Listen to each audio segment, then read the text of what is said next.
कक्षा 11 के सभी छात्र एवं छात्राएं, आज हम लोग फिजिक्स में आगे बढ़ेंगे। इसके पहले विज्ञान क्या है, भौतिक विज्ञान क्या है, भौतिक विज्ञान का कार्यक्षेत्र क्या है, भौतिक विज्ञान का प्रौद्योगिकी और समाज के साथ क्या संबंध है, साथ ही भौतिक विज्ञान के विकास में योगदान देने वाले कुछ महान वैज्ञानिकों का नाम और उनके कार्य को भी जाना। और अब आज हम लोग आगे चलेंगे। हम ये जानेंगे कि भौतिक राशियां क्या होती हैं, फिर भौतिक राशियां में मूल राशियां और व्युत्पन्न राशियां क्या होती हैं, फिर मात्रक क्या होता है, मूल मात्रक और व्युत्पन्न मात्रक क्या होता है। इसके बाद भौतिक राशियों के मात्रकों को व्यक्त करने के लिए एसआई पद्धति, अंतर्राष्ट्रीय पद्धति क्या है, और यांत्रिकी में जो भौतिक राशियां लंबाई, द्रव्यमान और समय यूज किया जाता है उनको व्यक्त करने के लिए कुछ विशेष पद्धतियां जैसे एमकेएस पद्धति, सीजीएस पद्धति, एफपीएस पद्धति आदि का अध्ययन करेंगे। तो सबसे पहले हम बात करेंगे कि भौतिक राशियां क्या होती हैं, फिजिकल क्वांटिटीज क्या है। तो बच्चों, प्रकृति में होने वाली ऐसी घटनाएं, परिघटनाएं जिन्हें या जिनका संबंध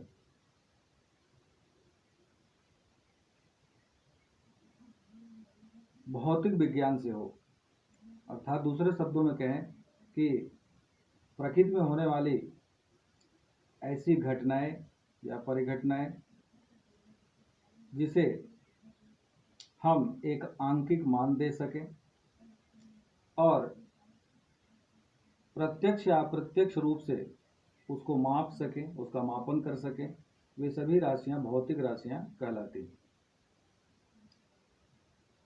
भौतिक राशियों में ऐसी भौतिक राशियां जो स्वतंत्र होती हैं, जिन्हें किसी के पदों में व्यक्त नहीं किया जा सकता, ऐसी भौतिक राशियों को हम मूल राशियां या फंडामेंटल क्वांटिटीज कहते हैं।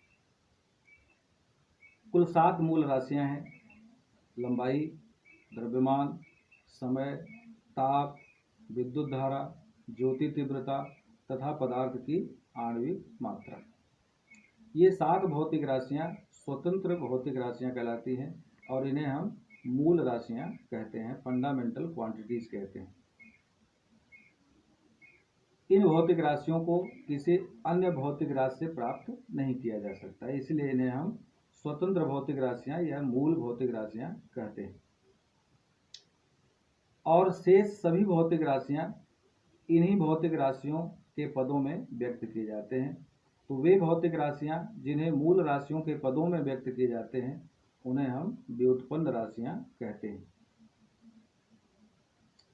जैसे चाल है, त्वरण है, बल है, कार्य है, शक्ति है, ऊर्जा है, संवेग है, आवेग है, प्रतिबल है, विकृति है, ऐसी ढेर सारी भौतिक राशियां हैं जिन्हें हम मूल राशियों के पदों में व्यक्त करते हैं। अब हम मात्रक पर चर्चा करेंगे कि यूनिट क्या होता है। तो सबसे पहले हम मूल राशियों की बात करें तो किसी भी मूल राशि को वास्तविक रूप में व्यक्त करने के लिए हमें 2 चीज़ों की आवश्यकता होती है, एक आंकिक मान, दूसरा मात्रक। तो मात्रक क्या है? किसी मूल राशि के एक प्रामाणिक मान को लेकर के उसे स्वैच्छिक रूप में एक नाम दे दिया जाता है, उसी नाम को हम उस राशि का मात्रक कहते हैं। जैसे बच्चों, द्रव्यमान है, द्रव्यमान का मात्रक होता है किलोग्राम, स्टैंडर्ड यूनिट द्रव्यमान का होता है किलोग्राम। वास्तव में यह जो किलोग्राम इसका मात्रक है द्रव्यमान का, यह एक स्टैंडर्ड यूनिट है, मानक मात्रक है। अंतर्राष्ट्रीय कार्यालय माप और तौल का जहाँ बना हुआ है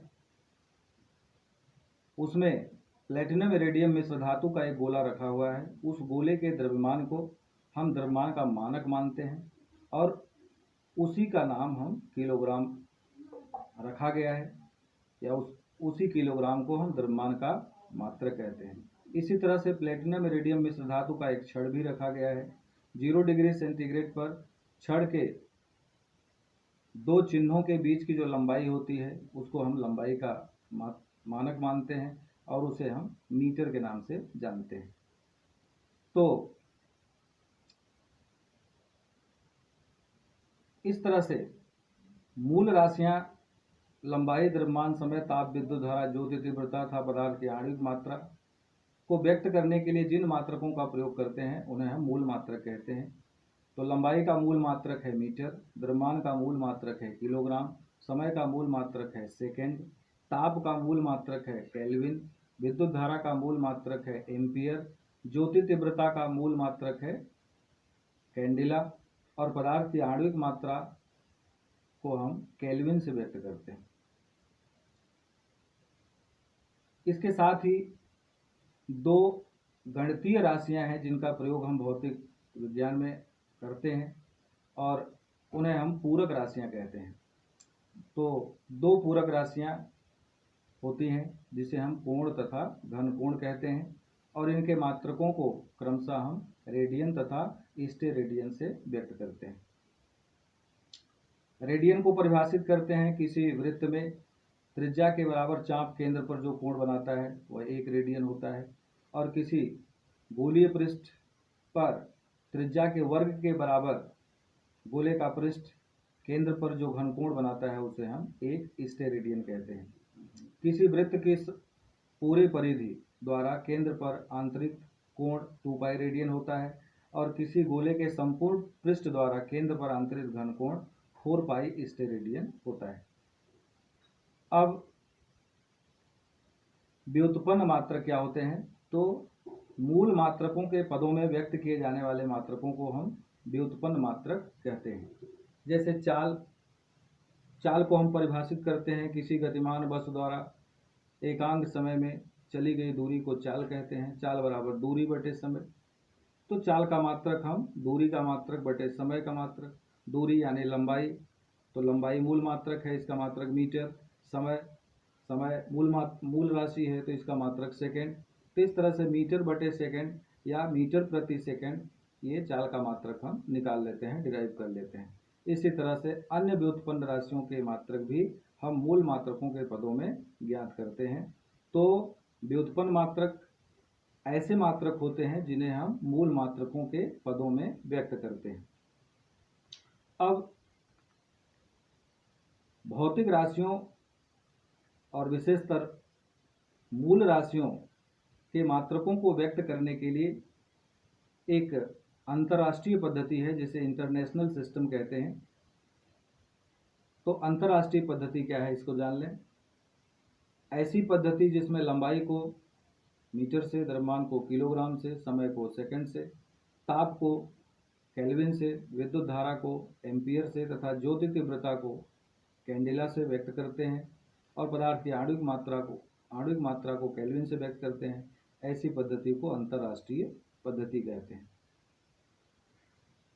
इनमें से ये तीन जो मूल राशियां लंबाई, द्रव्यमान और समय जिनका हम प्रयोग यांत्रिकी में करते हैं, इनके मात्रकों को व्यक्त करने के लिए तीन पद्धतियां और प्रचलित हैं जिन्हें हम एमकेएस पद्धति, सीजीएस पद्धति और एफपीएस पद्धति कहते हैं। एमकेएस पद्धति का मतलब हुआ ऐसी पद्धति जिसमें लंबाई को मीटर से, द्रव्यमान को किलोग्राम से और समय को सेकंड से व्यक्त किया जाता है। तो एमकेएस मीटर किलोग्राम सेकंड पद्धति। सीजीएस पद्धति ऐसी पद्धति है जिसमें लंबाई को सेंटीमीटर से, द्रव्यमान को ग्राम से और समय को सेकंड से व्यक्त किया जाता है। तो ऐसी पद्धति को हम सीजीएस पद्धति कहते हैं। एफपीएस पद्धति ऐसी पद्धति है जिसमें लंबाई को फुट से, द्रव्यमान को पाउंड से और समय को सेकंड से व्यक्त किया जाता है। तो ऐसी पद्धति को एफपीएस पद्धति कहते हैं।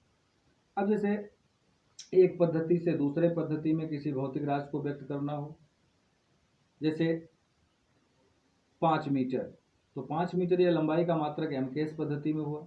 अगर इसी को हमें सीजीएस पद्धति में चेंज करना हो तो सीजीएस पद्धति में लंबाई का मात्रक सेंटीमीटर होता है, तो 5 मीटर को हम सेंटीमीटर में बना लें तो वह सीजीएस पद्धति में हो जाएगा, तो 1 मीटर में 100 सेंटीमीटर। तो इस तरह से 5 मीटर को सीजीएस में अगर हम कन्वर्ट करेंगे सीजीएस पद्धति में तो 500 सेंटीमीटर हो जाएगा।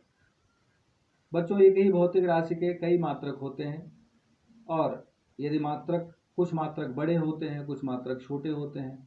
जैसे लंबाई को ही ले लें तो लंबाई का मात्रक जो फंडामेंटल यूनिट है वो तो मीटर है, लेकिन मीटर के अलावा भी लंबाई को हम कई मात्रकों में व्यक्त करते हैं, जैसे millimetre, centimetre, decimetre, decametre, hectometre, kilometre, और भी बड़े बड़े मात्रक हैं, प्रकाश वर्ष। फिर मिलीमीटर से भी छोटे मात्रक भी हैं, जैसे माइक्रोन है, एंगस्ट्रॉम है, नैनो है, फर्मी है, एक्सरे यूनिट है। तो इस तरह से एक ही भौतिक राशि के हम भिन्न भिन्न मात्रक यूज करते हैं, लेकिन उसका मूल मात्रक एक है, मीटर। तो इस आधार पर मात्रक जितने ही छोटे होते हैं आंकिक मान उतना ही अधिक होता है। तो इस प्रकार किसी भौतिक राशि को व्यक्त करने के लिए हम दो चीज़ों का ध्यान रखते हैं, आंकिक मान और मात्रक। यदि आंकिक मान को हम n से और मात्रक को u से व्यक्त करें तो किसी भौतिक राशि p को हम n u से व्यक्त करेंगे। u का मान जितना छोटा होगा n का मान उतना ही बड़ा होगा। अब आगे कल हम देखेंगे, इतना तैयार कर लीजिए, शेष आगे कल देखेंगे।